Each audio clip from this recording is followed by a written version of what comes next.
નાની વાતમાં પ્રભાતીના ભાવાર્થ ભાગ 2 એ ગ્રંથ છે, પાના નંબર 48.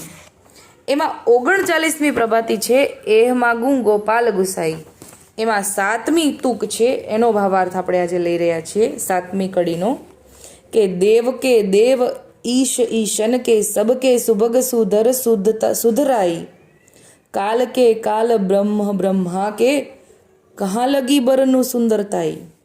એનો ભાવાર્થ આપણે જોઈએ કે ઠાકોરજીમાં ઐશ્વર્ય, શ્રી, યશ, વીર્ય, જ્ઞાન અને વૈરાગ્ય આ 6 ગુણ સંપૂર્ણ છે. આ 6 ગુણોને સુભગ કહે છે. સુભગ સ્વર્ગના દેવતા તથા 14 લોકના જુદા જુદા ઈશ છે, કે 14 લોકના જુદા જુદા ઈશ્વર છે. તેમનામાં આપે એટલે કે ઠાકોરજીએ 6 ગુણોના અંશ મૂક્યા છે. એટલે આ જે દેવતાઓ છે ને એમાં થોડા થોડા અંશ મૂક્યા છે, આ 6 ગુણોમાંના અંશ.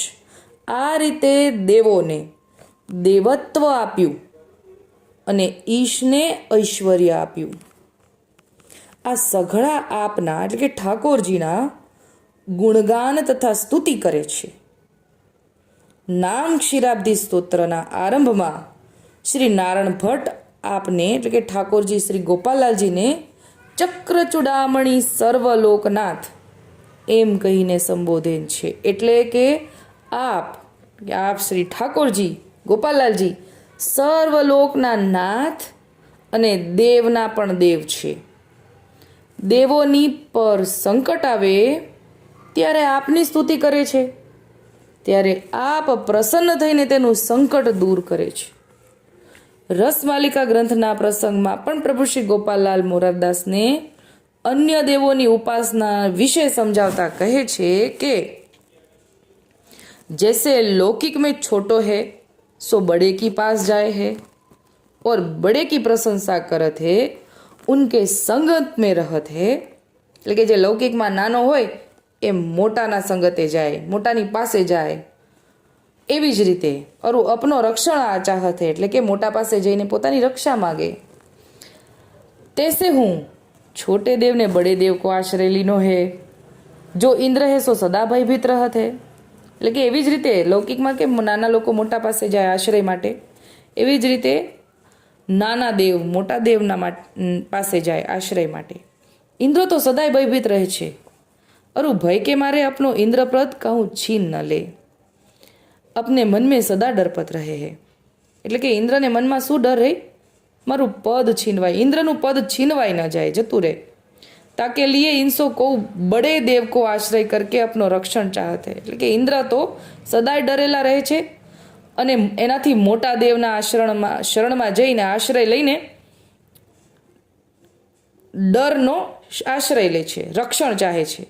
એ સબ બાતે રજોગુણી और तमोगुणी शास्त्र पुराणादिक में लिखी है. હવે આ બધું શાસ્ત્રમાં લખેલું છે. પરી એ સબ બાત જીવ કો મોહ ઉપજાવે है. એટલે આ બધી વાત જીવને મોહ ઉપજાવે એવી છે. સબ દેવલોક નિર્ભય નહીં હે. એટલે આ બધા દેવો કઈ નિર્ભય નથી. સબ આસુરાદિક કો ભય હોય હે. એટલે આ બધાને આસુરી તત્વોનો ભય છે. दैत्य और दानव सब देवलोक पर चढ़ाई करत है, तब सब देवलोक भयभीत होते. तब ब्रह्मादिक देव से लेकर विष्णु तक पूर्ण पुरुषोत्तम की स्तुति करत है. तब पूर्ण पुरुषोत्तम इन सब को भय मुक्त करत है. એટલે કે દેવી દેવતા વચ્ચે જ્યારે ઘર્ષણ થાય, ચઢાઈ થાય એકાબીજા, ત્યારે દેવલોક ઠાકોરજી પાસે આવે અને ઠાકોરજી જ પૂર્ણ પુરુષોત્તમ જ આ બધાને ભયમુક્ત કરે. જ્યારે આપને સૃષ્ટિની રચના કરવાની ઈચ્છા થઈ ત્યારે 3 ગુણ પ્રગટ કર્યા, રજસ, સત્વ અને તમસ. પ્રથમ પોતાની નાભીમાંથી કમળ પ્રગટ કર્યું અને એ કમળમાંથી બ્રહ્માજીને ઉત્પન્ન કર્યા. એટલે કે નાભી કમળમાંથી બ્રહ્માજી પ્રગટ થયા. બ્રહ્માને રજસ ગુણના કરતા નિમ્યા અને સૃષ્ટિની રચનાનું કાર્ય સોંપ્યું. વિષ્ણુને સત્વ ગુણના કરતા નિમ્યા અને સૃષ્ટિનું પોષણ કરવાનું કાર્ય સોંપ્યું.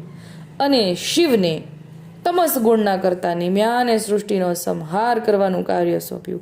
આમ સર્વ લીલાના કરતા તો આપ જ છો, છતાં પણ સૃષ્ટિમાં આપ અવ્યક્ત અને અદ્રષ્ટા રહો છો. માટે આપના દાસ ભગવદીઓ આપને કરતું અકર્તું ને અન્યથા કરતું સમર્થ કહે છે. આપની લીલા અનંત અપાર છે, તેની સુંદરતાનું વર્ણન ક્યાં સુધી કરવું? કોઈ પાર પામી શકે નહીં. આજે આપણે જોયું કે ઠાકોરજી સર્વોપરી છે, ઠાકોરજીથી મોટું કોઈ નથી ને આ બધા દેવી દેવતાઓ તો ભયભીત છે, ઠાકોરજીના આશરે છે. અત્યારે આટલું જ બોલી નાની વાતને વિરામ આપું છું. બોલો શ્રી ગોપાલ લાલ.